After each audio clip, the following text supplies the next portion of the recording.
જમાડવું છે, ભોજન આપવું છે. જેમ આપણે જમવા માટે જઈએ છીએ ને મંદિરમાં અને ગામમાં કોઈ પણ હોય કે આપણા સ્કૂલમાં કોઈ પ્રોગ્રામ હોય, તો રાજાને એમ થયું કે મારે તમામ માણસોને જમાડવા છે. તો રસોઈ બનાવવા માટે જે રાજ રસોઈયો હતો એ સારામાં સારો રસોઈયો, કે ભાઈ સારામાં સારી રસોઈ કોણ બનાવે છે એનું સર્વે કરવામાં આવ્યું. એ ભાઈને બોલાવવામાં આવ્યું કે ભાઈ આટલા માણસો છે તો આટલા માણસોની રસોઈ બનાવવાની છે, બનાવશો? તો જે રાજ રસોઈયો કહે છે કે રાજના દરબારમાં રહેવું અને રસોઈ આપણે કેમ ના બનાવીએ, આપ કહેશો તો બનાવશો. તો આખું મેનુ આપી દેવામાં આવ્યું કે કઈ કઈ રસોઈ બનાવવાની. તો દાળ ભાત પૂરી શાક, જે મીઠાઈઓ હતી લાડુ બાડુ કોપરા પાકની, તો બધી મીઠાઈઓનું આખું લિસ્ટ આપી દીધું.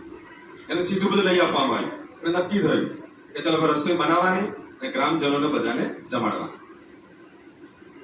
હવે તારીખ વાર તિથિ નક્કી થાય છે. એ દિવસે રસોઈ બનતી હોય છે. જેમ આપણા સમાજની અંદર કોઈ પણ નાના મોટા પ્રસંગો હોય તો રસોઈ બનતી હોય, તમે જોયું હશે એ જગ્યા.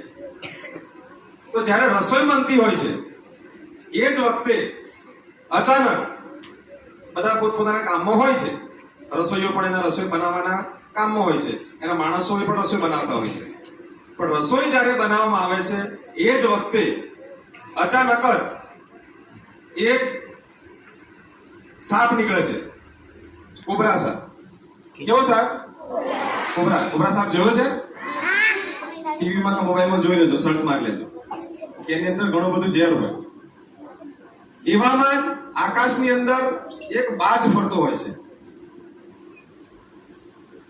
તો બાજ એ કોબરા સાપને પકડી લે છે. હવે કોબરા સાપને જ્યારે બાજ પકડી લે છે ત્યારે આ એની નીચે આ જે ઘટના બને છે તે જગ્યાએ આ રસોઈ બનતી હોય છે. રસોઈ બનતી હોય છે. તો કોબરા સાપને બાજ પકડી લે છે અને એ બાજ ઉચકીને આકાશ તરફ લઈ જાય છે. હવે જે બાજનો જે સ્વભાવ હોય છે એ શિકાર કરવાનો હોય છે, એના ખોરાક માટે શિકાર કરે. હવે જે કોબરા સાપ છે એને બચવા માટે, હવે સાપને એમ કે જો હું મારા બચાવ માટે પ્રવૃત્તિ ના કરું તો આજે મારું મોત થઈ જશે, મારું મૃત્યુ નક્કી છે. તો એ બચવા માટે એનું ઝેર છોડે છે બાજ સામે. જે ઝેર છે ઝેર છોડતો હોય છે. હવે જેવું આ ઘટના આકાશમાં બને છે, નીચે રસોઈ બનતી હોય છે અને એ જે ઝેર છે એ ઝેર ઉપરથી નીચે પડે છે. નીચે એટલે કે જે જગ્યાએ રસોઈ બનતી હોય છે એ જગ્યાએ. હવે જે રાજ રસોઈયો જે બનાવનાર હતો રસોઈયો એના કામમાં હોય છે, બીજા માણસો હેલ્પરો તે પણ કામમાં હોય છે.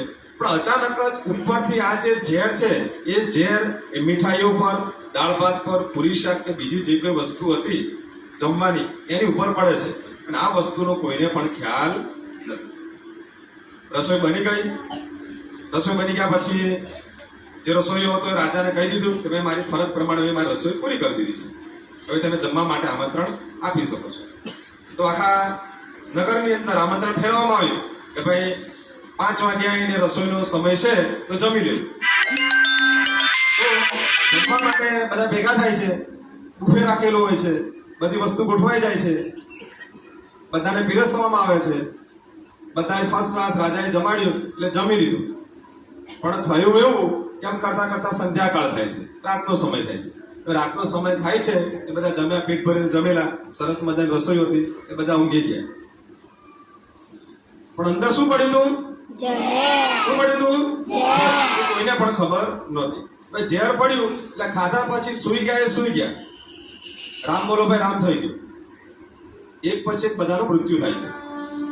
જેમણે રસોઈ જમ્યા એ બધાનું મૃત્યુ થાય છે, મરણ થાય છે. હવે સવારમાં તો કોઈ ઉઠ્યું નહીં, હવે કરવાનું શું? હવે મરણ થાય તો મારું આપણું ગમે ત્યારે મરણ થાય. એટલે સ્વર્ગ ને નર્ક છે એવી આપણે કહેવતો સાંભળી છે. તો ભાઈ આ બધા માણસો મરી ગયા, તેમને નર્કમાં મોકલવા કે સ્વર્ગમાં મોકલવા એ પ્રશ્ન ઉભો થયો. જે યમરાજા હતા તો યમરાજા તો બધાને લેવા માટે આવી ગયા, જેમનું મૃત્યુ થયું એમને. ચિત્રગુપ્તનો જે ચોપડો હતો એ ચિત્રગુપ્તના ચોપડામાં નોંધવાનો હતો કે આ જે થયું છે આ પાપ છે કે પુણ્ય છે, અને પાપ છે તો કોના પાપે પાપ થયું છે, અને પુણ્ય છે તો કોના પાપે પુણ્ય થયું છે. આ સમસ્યા મોટી ઉભી થઈ. તો ચિત્રગુપ્તને આખો ચોપડો આપવામાં આવ્યો કે આનું સર્વે કરો કે આ પ્રશ્ન ખરેખર શું છે.